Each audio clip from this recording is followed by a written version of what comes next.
Okay, so I've managed to get my hands on the new Nerf Hyper rounds. This is the 50 round canister I ordered off of Amazon. By the time of this recording, June 3rd, all Nerf Hyper Gen 1 products should be up on Amazon, from what I can tell, with the exception of the 25 round refill. I have not spotted that yet. Most of them are available now. However, the Rush 40 is marked as only being in stock on June 15th. However, the rest of them should be able to be ordered through Amazon Prime within a few days. So the Nerf Hyper rounds are a new type of 14.8 millimeter diameter spherical ammo, similar to a Nerf Rival high impact round, but much smaller. They come in these pods, with the exception of the 25 round package. The pods get longer and larger as you go up to the larger refills, which cap at, I believe, a 200 round refill as the most expensive option. Starting with just an overview of the pod itself, it's decently strong plastic. Doesn't feel like it'll break if you drop it or anything. Similar in material to almost like an Elite magazine. It has a tactical rail mount point. This appears to be designed for the Rival rails. However, it does seem to fit fine on an N-Strike rail. I don't know why you would ever need to mount this to an N-Strike blaster, but you can. The round canister is got a label on both sides. It says it's only compatible with Nerf Hyper blasters. That is a lie. And yeah, unfortunately, I know this is one of the most critical things about the new ammo pods. There's only paint on one side. Kind of sad. Importantly, it says on the pod somewhere around here, on the front actually, shake before loading. The ammo type seems kind of squishy, and so if you don't shake it occasionally, it can actually stick in the pod, and I think this contributes to some of the feeding issues that people have seen in the blasters. So pulling it out, I've measured the ammo. It's 14.8 millimeters, pretty much exactly within plus or minus 0.1 millimeter. That means it is not small enough to fit into a barrel of a standard Elite blaster. So a sealed breech blaster like a Caliburn without severe modification of barrel size will not be able to fire it. However, it does appear to fire fine out of a lot of flywheel blasters, including both standard N-Strike Elite and the new Rival compatible blasters like the new Dart Zone one that Drac reviewed. So surface finish is very similar in terms of shape to a Rival round. It's got a similar dimple pattern. The dimples are roughly the same overall size as the dimples on a Rival ball, maybe a little deeper. However, none of the blasters so far are shown to spin the balls in the air, so that doesn't make much of an effect. They're a rubber material, fairly squishy, but they take quite a bit of effort once they really start to get to high compression. However, what's interesting is they are very grippy. They slide very poorly on most surfaces, so they'll fire very well out of a low crush blaster, but that means that, again, if you try to put it into a sealed breech blaster, even if you have the right barrel diameter, you might need to use material like Teflon or UHMW plastic, just because there's such a high friction coefficient. So overall, very promising ammo type. None of the three blasters that Nerf has announced so far for the line seem amazing. The only one I'm probably going to order is the Rush 40, just because it's a very high capacity for a sidearm. However, the other two do not seem worth the cost and the low reliability. I'm excited to see what happens in the Gen 2 and Gen 3 blasters.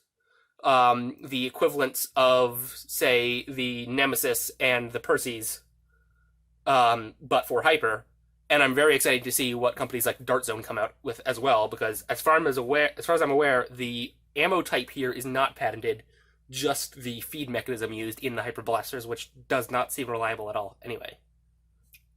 So before I talk about firing demos and show those off, I'm going to talk about how it fits in assorted magazine designs for anybody looking to build custom mags for it. So first off, starting with the Elite mag. So it doesn't fit properly in an Elite. Obviously, it's not going to fire out of any existing magazine properly, but just showing clearances, it moves down but doesn't always reach the follower in an Elite mag, because the diameter is almost exactly the same as the width of the magazine. The follower does have enough force to push one up, but once you get 4 or 5 rounds in, it does not.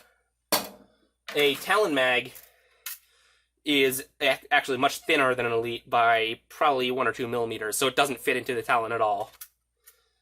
The Fanlon mag, which I use as standard with my Caliburn, can kind of fit it in there, and this has a much stronger follower, so it can actually push it out. So you could probably make a slightly wider and much, obviously, shorter lengthwise version of the Fanlon mag that holds either single or double stacked hyper rounds and feeds them fairly well. The rival magazines, obviously it fits in. Unfortunately, there does not appear to be a configuration where you can double or triple stack them in like a spiral configuration and still have it feed reliably. It might be possible to alternate between a single rival and 1 or 2 hyper rounds to feed it through something like an Auto Zeus. But there does not appear to be a way of loading this with just hyper rounds and having it fire properly. Okay, so moving on to some firing demos. I've got 3 blasters here that I've found out can shoot the hyper rounds. First is the least exciting of the 3, the Big Bad Bow. I've got it modded just with a brass barrel. So pretty much any muzzle-loaded blaster with a large plunger tube can technically fire these. You have to wedge the round into the barrel slightly.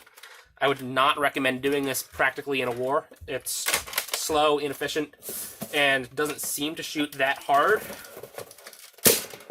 Probably only 40 to 50 feet per second.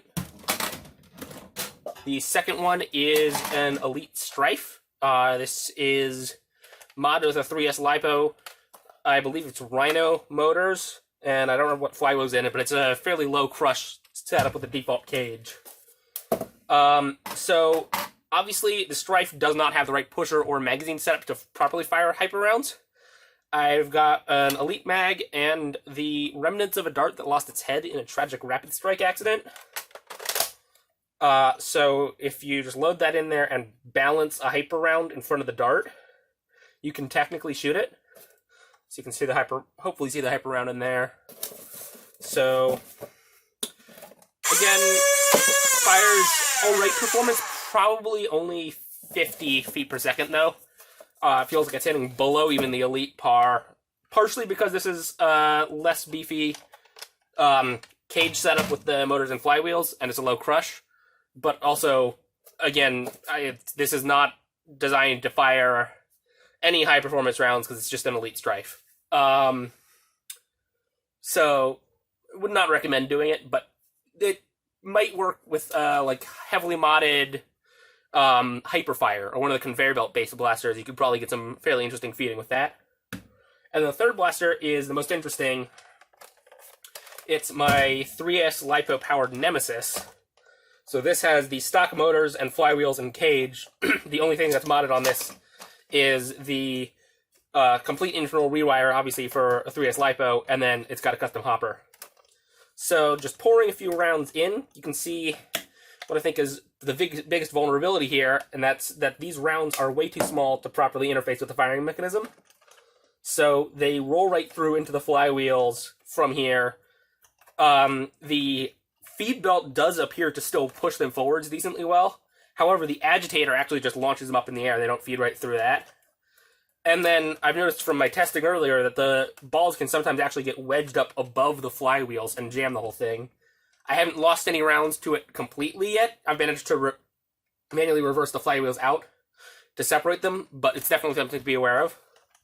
However, I believe custom 3D printed guide pieces in here should be able to fix all of those issues and actually make it so it can fire hyper rounds better than any of the existing hyper blasters. So, sorry for the noise, headphone alert. I've got one flywheel that's unbalanced in here, so it fires quite loudly. But firing these, it's got I think 7 rounds in there right now. Fires very fast, probably about 130 to 150 feet per second, and a fairly high feed rate, especially when it's actually got a backlog of rounds in there. So if I put the hopper on this,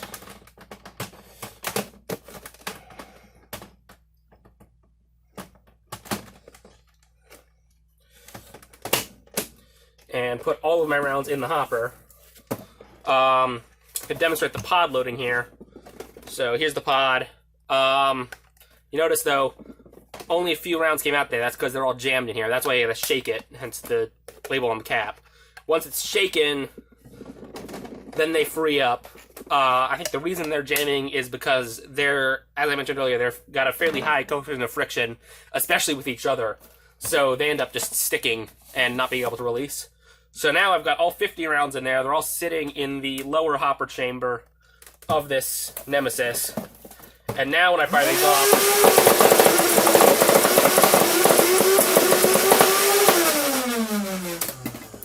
that's all of them. They all fired fairly cleanly. The feeding can be inconsistent. Actually, it looks like there's still 2 in there that didn't fire.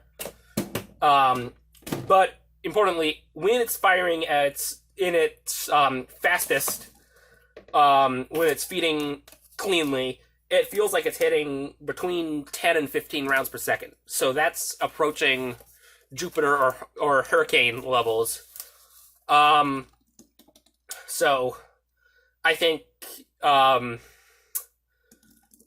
especially if you can get a drop-in kit that narrows down this diameter towards hyper and guides them so they can't jam on the flywheels, I believe the Nemesis, Prometheus, and Perseus are going to be very dominant when converted into hyper, and it can probably beat the firing rates of any of them in their standard rival configuration. These also show a lot of promise then, especially with how well they fed through that, and I've actually got some small corrugated tube from an old vacuum. These feed through really well through a tube, so I think for proton pack firing, these are also going to be amazing, especially because you can fit about 3.5 to 4 times as many hyper rounds as you can rival rounds at a given volume. So, overall, I think it's a very good ammo type. I'm a little bummed out that they're slightly larger than elites and so can't fit into a sealed breech blaster. And similarly, that they've got a high coefficient of friction, which, again, makes them worse for sealed breech blasters. However, I believe they've got a lot of mod potential, especially in rival blasters, and in 2nd or 3rd generation, as well as third-party and hobbyist hyper-specific blasters. And I believe you can probably make a lot of drop-in kits, for example, similar to the tubes that go in a Mega Blaster to chamber it for Elite. I believe you can probably make something very similar that chambers it for 4 or 5 hyper rounds in a line, fired like a shotgun spread. And I'll hopefully have some mods and 3D printed files up in the next few days that have, say, Spring Thunder or Sledgefire / Trilogy shells that fire hyper as opposed to the original 3 Elites. So, that's it.